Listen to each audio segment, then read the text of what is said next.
In the year 2002, in Cobb County, Georgia, there was a sticker that was placed on the inside cover of the biology textbooks. That sticker simply said that these textbooks contain information on evolution. Evolution is a theory, not a fact, about living organisms, and it should be looked at with an open mind, studied carefully, and critically considered.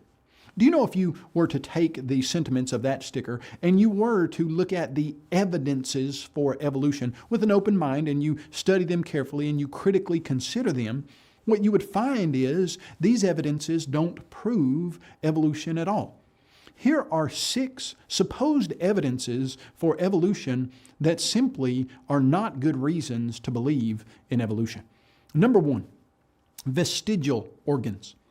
In 1865, a German anatomist named Robert Wiedersheim said that he discovered 185 different useless or virtually useless organs in the body. And he said this was evidence of evolution. In fact, the argument goes that if humans evolved, then they would have had at one time organs that an animal would have used in a certain way, but would no longer be used in that way in the human body, and those organs would begin to atrophy and start to be useless.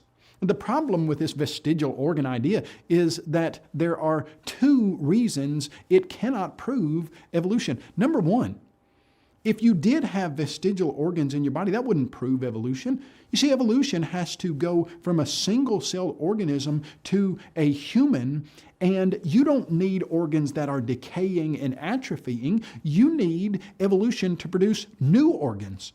We should find wings that are almost ready to allow organisms to fly that can't yet fly.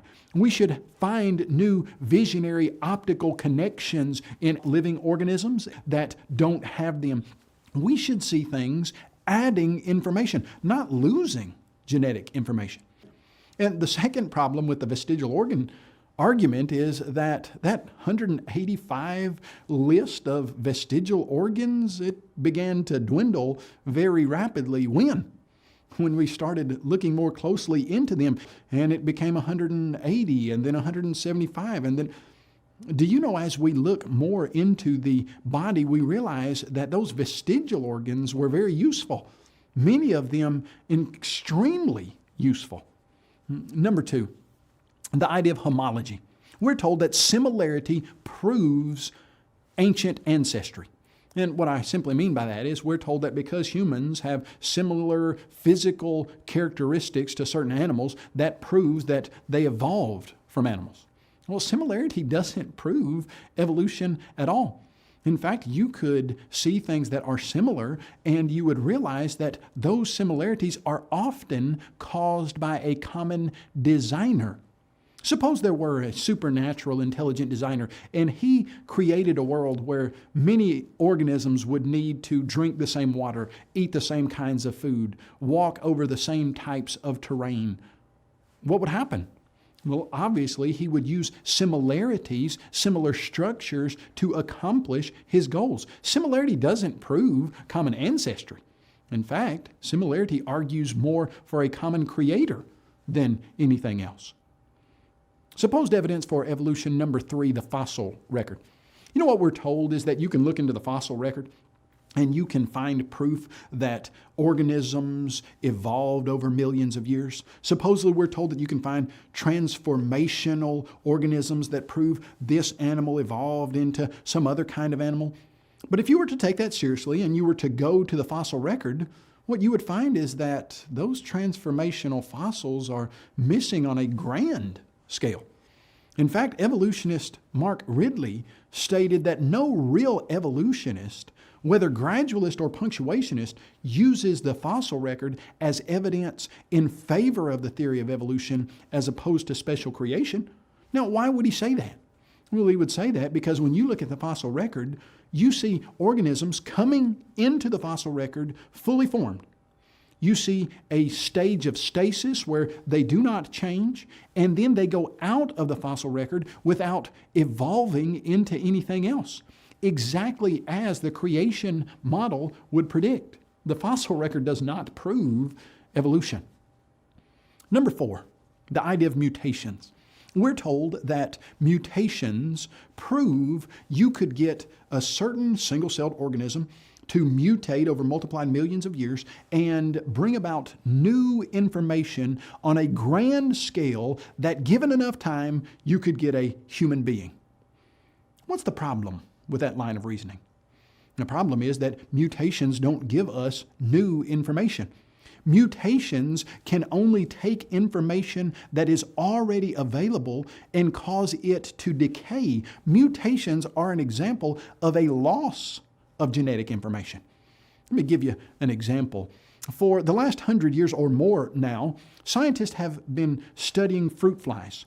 They are great examples of how you can mutate an organism. We have been zapping these fruit flies with radiation and mutating them in chemical ways for more than 100 years now. The reason that they are so valuable to study is because you can get a new generation every 14 days. We have in that 100-year period the equivalent of what would be millions of years of evolutionary time. And what do you have after all the radiation and mutation? Do you have a fruit fly that has evolved new genetic information? No, you don't. In fact, all you still have is a fruit fly. It hasn't evolved into anything else. Mutations don't prove evolution. That's simply not the mechanism that could get a single-celled organism to a human. Number 5, English peppered moths. We're told that English peppered moths provide an example of evolution in action. You see, before the Industrial Revolution, there were 2 varieties of English peppered moths. One dark-colored, one light-colored, but the light-colored was much higher in ratio than the dark-colored. But after the Industrial Revolution, the dark-colored became the more prominent color and the light, the fewer in the mix. And we're told that's because birds could see the light-colored better, etc. And this was supposedly an example of natural selection. The problem with this example is, number one, many of the pictures were faked because the English peppered moths don't often land on tree trunks, and the entire idea was flawed in that way. But the second problem was that before the Industrial Revolution, the genetic information in the English peppered moth genome had genetic information for 2 varieties, light-colored and dark-colored, and after the genetic information was the same. English peppered moths simply do not prove evolution. And number 6, horse evolution. If you were to look in your biology textbooks, you would see that horse evolution is often used as evidence that evolution really occurred. You would see a picture of a very small animal, almost looks like a fox or something like that, evolving into modern horse. But this scenario, it's fabricated. It's not true. It was made up. In fact, more than 50 years ago, Dr. George Gaylord Simpson said the uniform continuous transformation of Hyracotherium into Equus, so dear to the hearts of generations of textbook writers, never happened in nature. You see, this information that's presented to us as proof that evolution actually occurred is not proof at all. If we look at it with an open mind and we study it carefully and we critically consider it, we'll realize that in the beginning God created the heavens and the earth and all of the organisms, and evolution just simply didn't play any part in God's creation.